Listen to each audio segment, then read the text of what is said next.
चिट्ठी।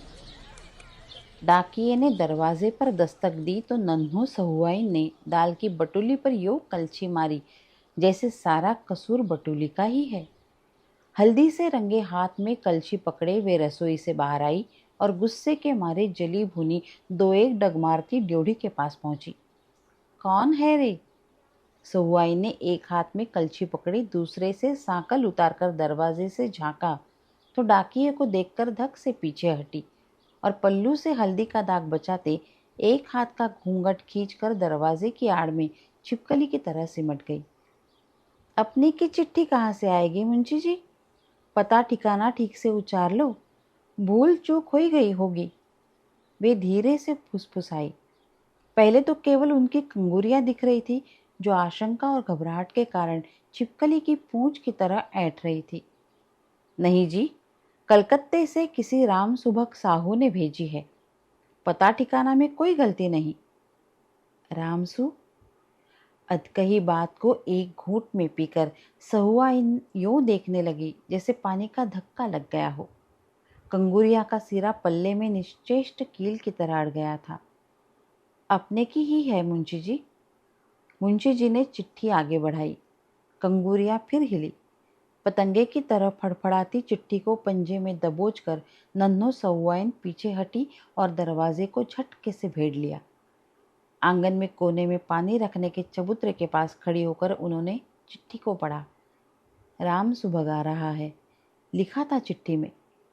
केवल 3 सतर की इबारत थी पूरी, पर नन्हों के लिए उसके एक एक अक्षर को उचारने में पहाड़ सा समय लग गया जैसे। चबूतरे के पास कलसी के नीचे पानी गिरने से जमीन नम हो गई थी। जी के बीज गिरे थे जाने कब के, इकट्ठे एक में सटे हुए उजले हरे अखुए फूटे थे। नन्हों सहुआइन एक टक उन्हें देखती रही बड़ी देर तक। 5 साल का समय कुछ कम तो नहीं होता। लंबे लंबे 5 साल। पूरे 5 साल के बाद आज राम सुभग को भौजी की याद आई है। 5 साल में एक बार भी कुशल मंगल का हाल नहीं दिया। एक बार भी नहीं पूछा कि भौजी जीती है या मर गई। जब अपना ही नहीं रहा हालचाल लेने वाला तो दूसरा कौन पूछता है किसे? नन्हों सहुआइन ने चारपाई के पास से माची खींची और वो उस पर बैठ गई। हल्दी सनी अंगुलियों के निशान कार्ड पर उभर आए थे जैसे वह किसी के शादी ब्याह का न्योता था। शादी ब्याह का ख्याल आते ही नन्हों सहुआइन की आंखें चलवे मछली सी चिलक उठी। जाने कितनी बार सोचा है उन्होंने अपनी शादी के बारे में। कई बार सोचा इस दुखदाई बात को फिर कभी न सोचूंगी। जो भाग में न था उस पर पछतावा क्या। पर वो औरत ही क्या जो अपनी शादी पर ना सोचे, और एक ऐसी औरत जिसकी शादी उसकी जिंदगी का दस्तावेज बनकर आई हो। जिंदगी सिर्फ उसकी गिरोह ही नहीं बनी, उसने तो नन्हों के समूचे जीवन को रेत भरी परती की तरह वीरान कर दिया। गांव की सभी औरतों की तरह नन्हों का भी ब्याह हुआ। उसकी भी शादी में वही हुआ जो सभी शादियों में होता है। बाजा गाजा, हल्दी सिंदूर, मौज उत्सव, हंसी रुलाई, सब कुछ वही। एक बात में जरूर अंतर था कि नन्हों की शादी उसके मायके में नहीं, ससुराल में हुई। इस तरह की शादियां भी कोई नई नहीं है। जो जिंदगी के इस महत्वपूर्ण मौके को भी उत्साह और इच्छा के बावजूद रंगीनियों से बांधने के उपकरण नहीं जुटा पाते, वे बारात चढ़ाकर नहीं डोला उतार कर शादी करते हैं। इसलिए नन्हों की शादी भी डोला उतार कर ही हुई तो इसमें भी कोई खास बात तो नहीं हो गई। नन्हों का पति मिस्री लाल एक पैर का लंगड़ा था, पैदाइशी लंगड़ा। उसका दायां पैर जवानी में भी बच्चों की बांह की तरह मुलायम और पतला था। डंडा टेक कर फुदकता हुआ चलता। नाक नक्शे से कोई बुरा नहीं था, वैसे काला चेहरा उभरी हुई हड्डियों की वजह से बहुत वीरान लगता। घर में किराने की दुकान होती जिसमें खाने पीने के ज़रूरी सामानों के अलावा तम्बाकू, बीड़ी माचिस और ज़रूरत की कुछ सब्जियां भी बिकती। अक्सर सब्जियां बासी पड़ी रहती क्योंकि अनाज के बराबर के भाव खरीदने वाले अच्छे गृहस्थ भी मेहमान के आने पर ही इस तरह का सौदा किया करते। मिस्री लाल की शादी पक्की हुई तो नन्हों का बाप बड़ा खुश था क्योंकि मिस्री लाल के नाम पर जो लड़का दिखाया गया वो शक्ल में अच्छा और चाल चलन में काफ़ी शौकीन था। लंबे लंबे उल्टे फेरे हुए बाल थे। रंग वैसे सांवला था पर एक चिकनाई थी जो देखने में खूबसूरत लगती थी।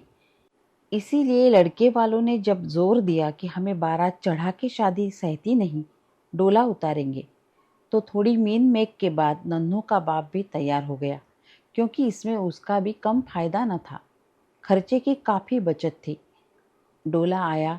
उसी दिन हल्दी तेल की सारी रस्में बतौर टोटके के पूरी हो गई और उसी रात को बाजे गाजे के बीच नन्हों की शादी मिश्री लाल से हो गई। बाजों की आवाज़ें हमेशा की तरह खुशी से भरी थी।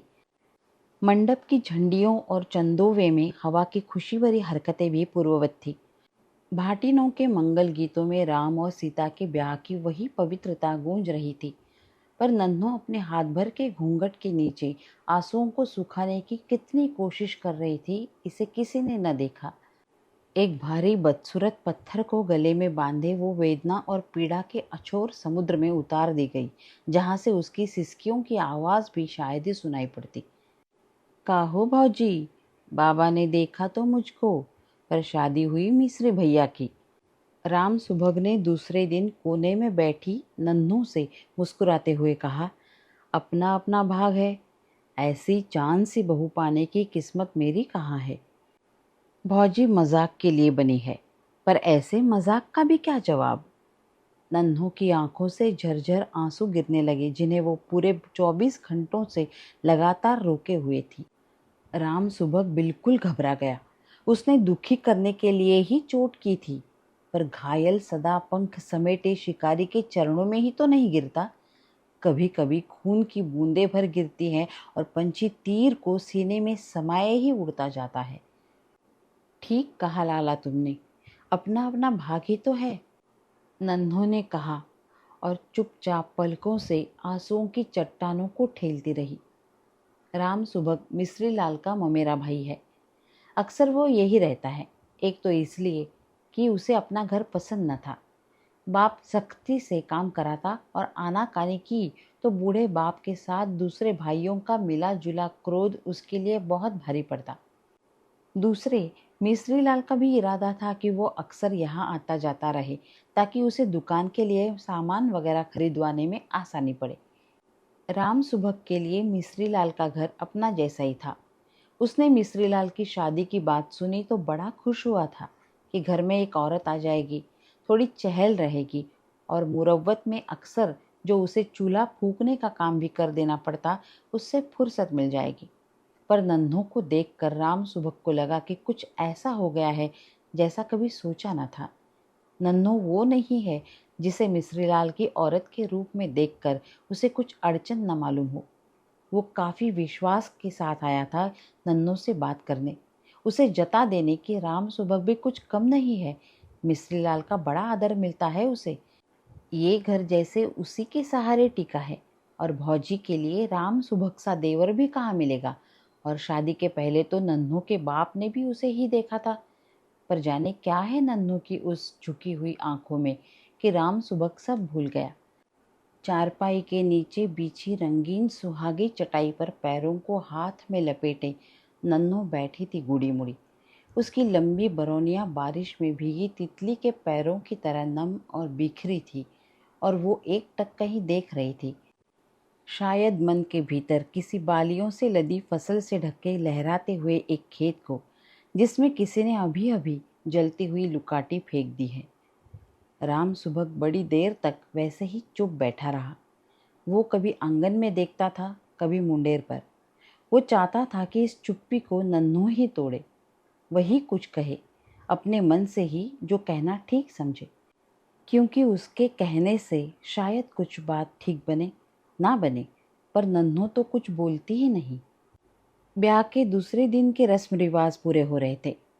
कमारी डाले में अक्षत सिंदूर लेकर गांव की तमाम सत्तियों के चौरे पूजाई थी और सबसे मिश्रीलाल की मृतमा की ओर से वर वधू के लिए आशीर्वाद मांगाई थी।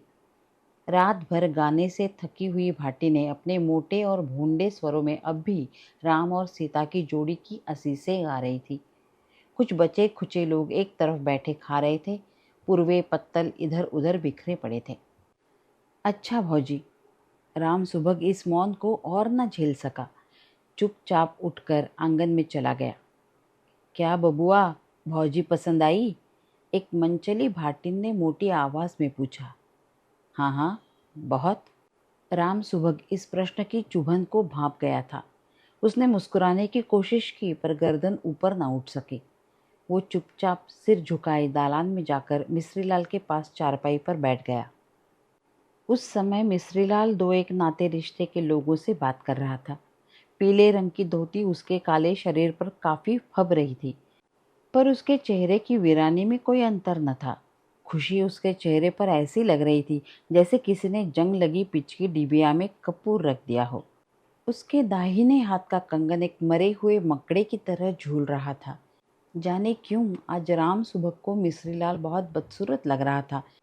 शादी के कपड़ों में कोई ऐसा भद्दा लगता है, ये राम सुबह ने पहली बार देखा।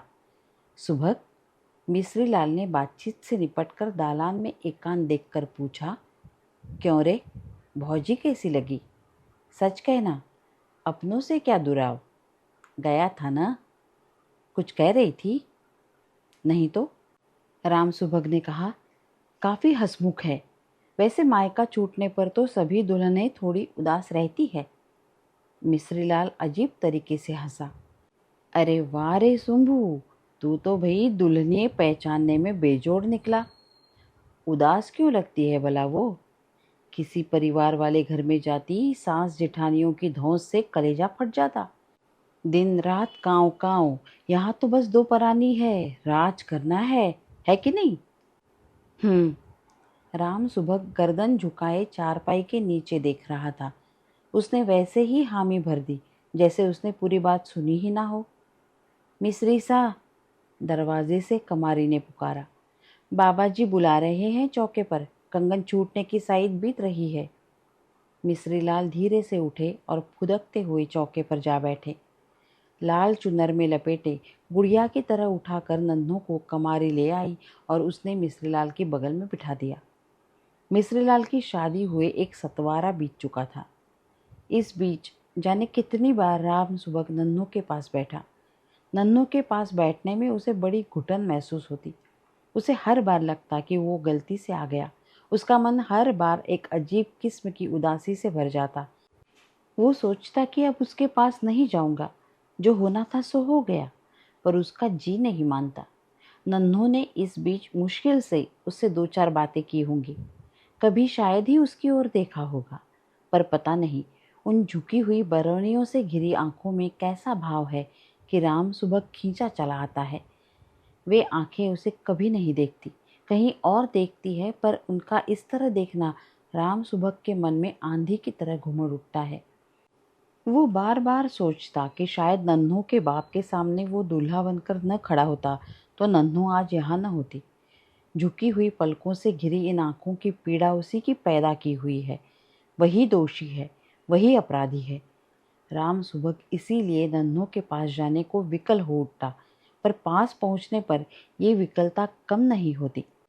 उसकी माँ ने बहू को मुंह दिखाई देने के लिए 2 रुपए न्योता के साथ भेजे थे, पर नन्हों को देखकर उसकी हिम्मत न होती कि वे रुपए माँ की ओर से उसे दे दे। वो बाजार से सिल्क का एक रुमाल भी खरीद लाया। रुपए उसी में बांध लिए, पर रुमाल हमेशा उसकी जेब में पड़ा रहा। वो उसे नन्हों को दे न सका। क्यों लाला, इतने उदास क्यों हो? एक दिन पूछा था नन्हों ने। यहाँ मन नहीं लगता? भाई भौजाइयों की याद आती होगी। नहीं तो, उदास कहाँ हूँ, तुम जो हो, राम सुबह ने मुस्कुराते हुए कहा। मैं? हाँ, मैं तो हूँ ही, पर लाला, मैं तो दुख की साझीदार हूँ। सुख कहाँ है अपने पास जो दूसरों को दूँ? उदासी में पली, उदासी में ही बढ़ी। जन्मी तो माँ मर गई, बड़ी हुई तो बाप को बोझ बनी। मैं भला दूसरे की उदासी क्या दूर कर सकूंगी? देखो भौजी, राम सुभग ने पूरी साझेदारी से कहा, जो होना था वो हो गया। दिन रात घुलते रहने से क्या फ़ायदा?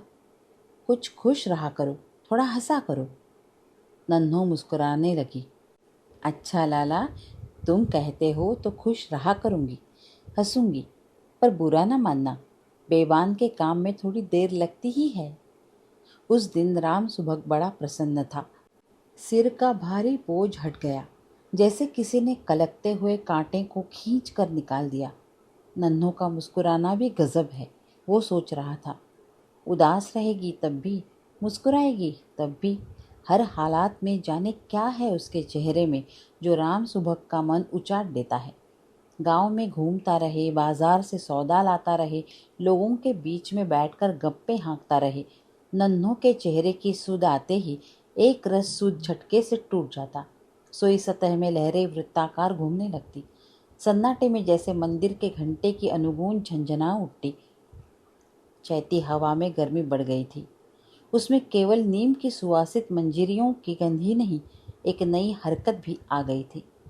उसकी लपेट में सूखी पत्तियां, सूखे फूल, पकी फसलों की टूटी बालियां तक उड़कर आंगन में बिखर जाती।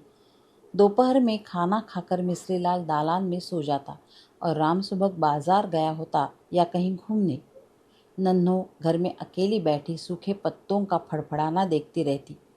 उसके आंगन में भी खंडहर में नीम का पेड़ था। ऐसे दिनों में जब नीम हरी निमोरियों से लद जाता, वो ढेर सी निमोरियाँ तोड़कर घर ले आती और उन्हें तोड़ तोड़ कर ताज़े दूध से गालों पर तरह तरह की तस्वीरें बनाती। शीशे में ठीक ऐपन की पुत्री मालूम होती। रामलीला में देखा था, राम और सीता बनने वाले लड़कों के गालों पर ऐसी ही तस्वीरें बनती थी। हवा का एक तेज झोंका आया, किवाड़ झटके से खड़खड़ाया। देखा, सामने राम सुबह खड़ा था, मुस्कुराता हुआ। भौजी, वो पास की चारपाई पर बैठ गया। एक गिलास पानी पिला दो, बड़ी प्यास लगी है। कहाँ गए थे इतनी धूप में? नन्हो उठी और आंगन में कोने में चबूतरे पर रखी गगरी से पानी ढालकर ले आई। जाने क्या हो गया था उस दिन राम सुबह को कि उसने गिलास के साथ ही नन्हों की बाह को दोनों हाथ से पकड़ लिया। एक झटके के साथ बाह कांपी और सांप की तरह ऐंठ कर सुबह के हाथों से छूट गई। गिलास धप की आवाज के साथ जमीन पर गिर पड़ा। शर्म नहीं आती तुम्हें? नन्हो सापिन की तरह फुरफुराती हुई बोली। बड़े मर्द थे तो सबके सामने बाह पकड़ी होती। तब तो स्वांग किया था, दूसरे के एवज तने थे, सूरत दिखाकर ठगराही की थी। अब दूसरे की बहू का हाथ पकड़ते शर्म नहीं आती? मैं तो भौजी तुम्हें ये देने आया था। राम सुबह ने रुमाल निकाला जिसकी खूंट में 2 रुपए बंधे थे। क्या है ये? नन्हों ने गुस्से में ही पूछा। मुंह दिखाई के रुपए हैं, कई बार सोचा देने को पर दे न सका। उसने रुमाल वही चारपाई पर रख दिया और लड़खड़ाता हुआ बाहर चला गया। सारा आंगन झूले की तरह डोल रहा था। गांव की गलियां, दरवाजे जैसे उसकी ओर घूर रहे थे। उसी दिन वो अपने गांव चला गया। 2 महीने बीत गए, राम सुबह का कोई समाचार न मिला। मिश्रीलाल कभी उसकी चर्चा भी करता तो नन्हों को चुप देख 1-2 बातें चलाकर मौन ही हो जाता। दुकान के लिए सारी चीजें राम सुबह की खरीद कर लाता था। उसके ना होने से मिश्रीलाल को बहुत तकलीफ होती थी। किसी लद्दू टट्टू या बैल वाले से सामान तो मंगवा लेता, पर चीजें मनमाफिक नहीं मिलती और उनके साथ बाजार जाकर चीजें खरीदने में उसे काफी दिक्कत भी होती। दोपहर के वक्त जबकि सूरज सिर पर तपता होता, लू में डंडे के सहारे टेकता, पसीने से लथपथ किसी तरह वो घर पर पहुंचता। इस तरह की आवाजाही में एक दिन उसे लू लग गई और वो बिस्तर पर गिर पड़ा। नन्हों ने आम के पत्ते पिलाए, हाथों और पैरों में भूने आम की लुगदी भी लगाई, पर ताप कम न हुआ। पीड़ा के मारे वो छटपटाता रहा। नन्हों घर से निकलती न थी, किसी से मदद मांगना भी मुश्किल था। उसने कमारी को बुलाकर राम सुबह के गांव भेजा। कहलाया कि कुछ सोचने विचारने की जरूरत नहीं है, खबर मिलते ही जल्दी से जल्दी चले आवे। 3-4 घड़ी रात गए राम सुबह मिश्रीलाल के दरवाजे पर पहुंचा तो वहां काफी भीड़ थी। भीतर औरतों के रोने की चित्कार गूंज रही थी। बाहर मिश्रीलाल का शव रखा था। नन्हो विधवा हो चुकी थी। राम सुबह मिश्रीलाल के क्रियाकर्म में लगा रहा। नन्हो से कुछ कहने की उसे फुर्सत ही न मिली। कभी सामने नन्हो दिख भी गई तो उसमें इतना साहस न हुआ कि सांत्वना के 2 शब्द भी कह सके। कांच की चूड़ियां भी किस्मत का अजीब खेल खेला करती है। नन्हो जब इन्हें पहनना नहीं चाहती थी, तब तो ये जबरदस्ती उसके हाथों में पहनाई गई, और अब जब वो उन्हें उतारना नहीं चाहती तो लोगों ने जबरदस्ती हाथों से उतरवा दिया। कार परोजन के घर में इतनी फुर्सत ही कहाँ थी कि नन्नू बैठ जाती। परंतु कभी कभी दोपहर में दो एक घड़ी की फुर्सत मिलती तो वो अपनी उसी सुहागी चटाई पर बैठी हुई चुपचाप आंगन में देखा करती। राम सुबह उसके इस देखने के ढंग से इतना परेशान हो जाता कि कामकाज के बीच में भी नन्हों की वे तिरती आंखें उसके हृदय को बेधने लगती। आंगन में इधर उधर जाने आने में वो घबराता, कहीं नन्हों पर नजर न पड़ जाए। इसीलिए गांव के दूसरे लोगों को काम सौंपकर वो बाहर के कामों में सुबह से शाम तक जुटा रहता। क्रियाक्रम बीत जाने पर वो घर में कम ही बैठ पाता। अक्सर सौदा सामान खरीदने बाजार निकल जाता था। खाली रहा तो गांव में किसी के दरवाजे पर बैठा दिन गुजार देता। कई महीने बीत गए। बरसात आई और गई। पानी सूख गया। बादलों का घिरना बंद हो गया। बौछारों से टूटी जर्जर दीवारों के घाव भर गए। नई मिट्टी से सज संवर कर वे पहले जैसी ही प्रसन्न मालूम होती। ऐसा लगता जैसे इन पर कभी बौछार की चोट पड़ी ही ना हो, कभी इनके तन पर ठेस लगी ही ना हो। उस दिन चमटोली में गादी लगी थी। कार्तिक की पूनों को हमेशा ये गादी लगती। बीच चौकी पर सदगुरु की तस्वीर फूल मालाओं से सजाकर रखी हुई थी। अगरबत्तियों के धुएं से चमटोली की गंदी हवा भी खुशबूदार हो गई थी। कीर्तन मंडली बैठी हुई थी। गांव की औरतें बूढ़े बच्चे इकट्ठे होकर भजन सुन रहे थे। जो तुम बांधे मोह फांस हम प्रेम बंधन तुम बांधे, अपने छूटन की जतन करहु हम छूटे तुम आराधे। जो तुम गिरवर तऊ हम मोरा, जो तुम चंदा हम भये हैं चकोरा। माधव तुम तो रहु तो हम नहीं तो रही, तुम सो तोर कवन सो जो रही। काफी देर तक कीर्तन चलता रहा। नन्हो लौटी तो उसके मन में रैदास के गीत की पंक्तियां बार बार गूंजती रही। जो तुम तो रहु तो हम नहीं तो रही, वह धीरे धीरे गुनगुना रही थी। दालान का दरवाज़ा राम सुबह ने बंद कर रखा था। सांकल खटखटाई तो उसने आकर दरवाज़ा खोला।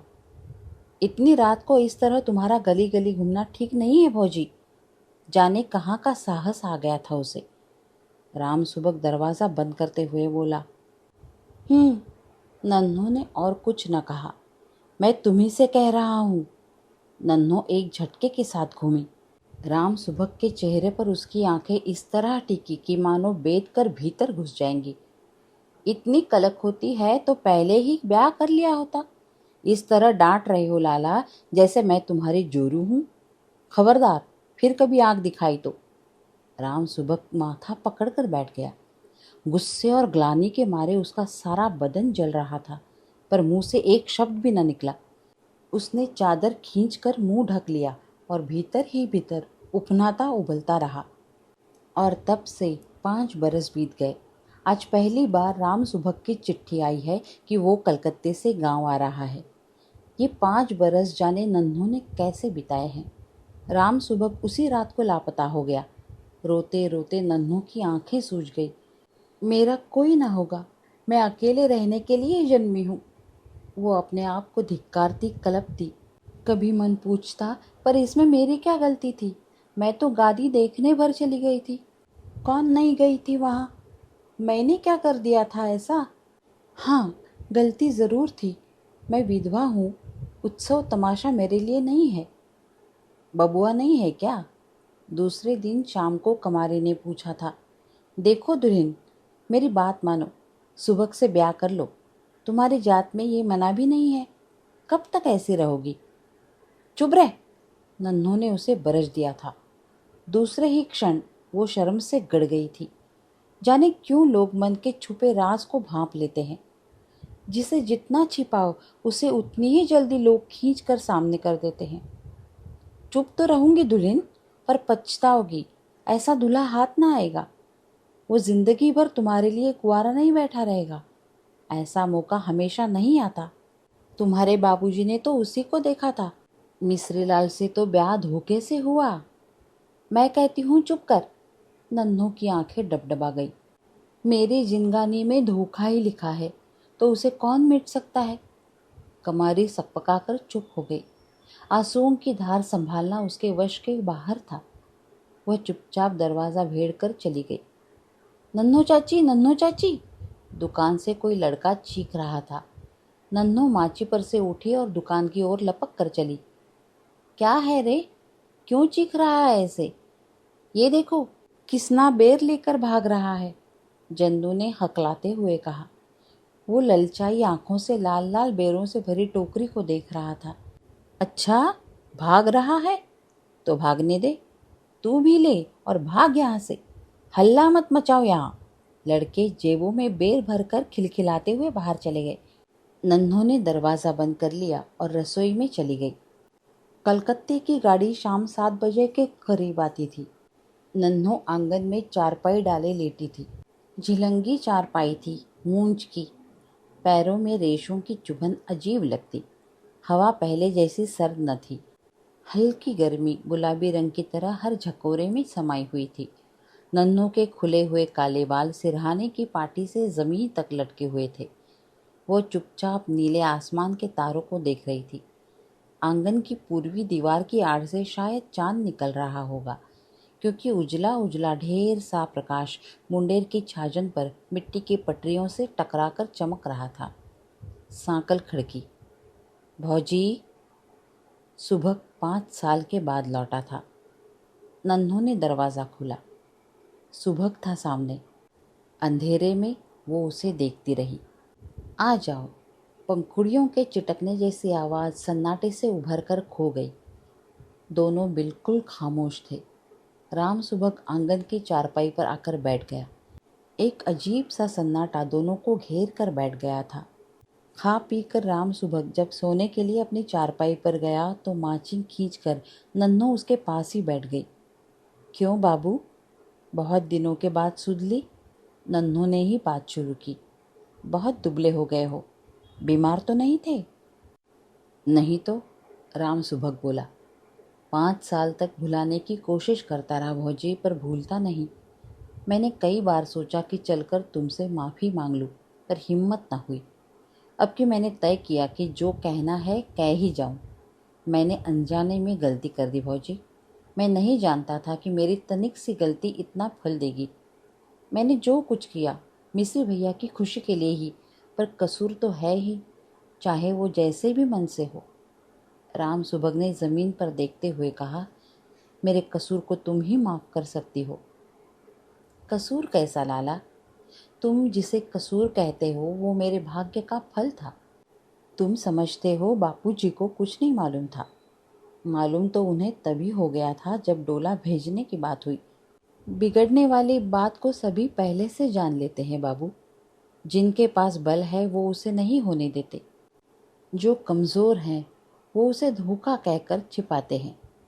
बापू को सब मालूम हो गया था, पर अच्छे घर के लिए जो चाहिए वो बापू कहाँ से लाते? इसमें तुम तो एक बहाना बन गए। तुम्हारा क्या कसूर है इसमें? नन्हों ने आंचल से आंखें पोंछ ली। राम सुबह बेवकूफ़ की तरह आंखें फाड़ कर अंधेरे में नन्हों को देखता रहा। अच्छा बाबू, थके हो, सवेरे फिर बातें कर लूँगी। नन्हों उठकर अपने घर में चली गई। राम सुबह 3 दिन तक रहा। 3 दिनों में शायद वो 2-1 बार ही गांव में घूमने गया। दिन रात नन्हों से बातें करना ही उसका काम था। दुनिया भर की बातें, कलकत्ते की, बाप की, माँ की, भाइयों और भौजाइयों की। राम सुबह को नन्हों एकदम बदली हुई लगती। उसकी आंखों में अब पहले जैसी तीखी चमक नहीं थी। उसके स्थान पर ममता और स्नेह का जल भरा था। अब वो एक टक सुनसान कोने को नहीं देखती थी, पर बरौनियों में नमी अब भी पहले जैसी थी। नन्हों को इस नए रूप में देखकर सुबह का मन नई आशा से भरने लगा। तो क्या ये सब हो जाएगा? क्या भाग्य की गणना फिर सही हो जाएगी? पर नन्हों से कुछ कह पाना उसके लिए सदा ही कठिन रहा है। वो आज भी पिछली 2 घटनाओं को भूला नहीं था, पर नन्हों भी तो ऐसी पहले न थी। आज नन्हों को फिर पुरानी बातें याद आ रही है। रैदास के गीत की वो पंक्ति न जाने फिर क्यों बार बार याद आने लगी है। जो तुम तो रहू तो हम नाही तो रही, तुम सो तोर कवन सो जो रही। वो खुश है, प्रसन्न है, पर राम सुबह को चैन नहीं। शायद चलने की बात करूं तो वो कुछ खुल के कहेगी। इसी आशा से उस दिन सुबह ही सुभग ने कहा, भौजी अब मैं गाँव जाऊंगा आज रात वाली गाड़ी से। क्यों बाबू, मन नहीं लग रहा है? मन तो लग रहा है, पर अच्छा ठीक है। राम सुबह की इस उत्तर से कुछ समझ न सका। वो मन मारे अपने कमरे में बैठा रहा। शायद चलते वक्त कुछ कहे, शायद फिर लौट आने के लिए आग्रह करे।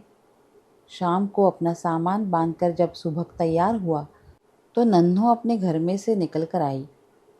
तैयारी हो गई लाला? हाँ। नन्हो ने आंचल से हाथ निकाला और राम सुबह की ओर हाथ बढ़ाकर कहा, ये तुम्हारा रुमाल है लाला। राम सुबह काठ की तरह निश्चेष्ट हो गया। पर इसे तो मैंने मुंह दिखाई में दे दिया था भाभी। बापू ने तुम्हारा मुंह देखकर मुझे अनदेखा सुहाग सौंपा था। तुम्हारी माँ ने उसी के अमर रहने के लिए रुपए दिए थे आशीर्वाद में। बड़ों ने जो दिया उसे मैंने माथे पर ले लिया। मैं कमज़ोर थी बाबू, भाग्य से हार गई, पर आज तो मैं अपने पैरों पर खड़ी हूँ। आज मुझे तुम हारने मत दो। तुम्हारा रुमाल मेरे पाँव बांध देता है लाला, इसी से लौटा रही हूँ, बुरा न मानना। राम सुभग ने धीरे से रुमाल ले लिया। नन्हो उसका जाना भी देख न सकी। आंखें जल में तैर रही थी। दिए की लौ जटामासी के फूल की तरह कई फांकों में बट गई। नन्हो ने किवाड़ तो बंद कर लिया, पर सांकल न चढ़ा सकी।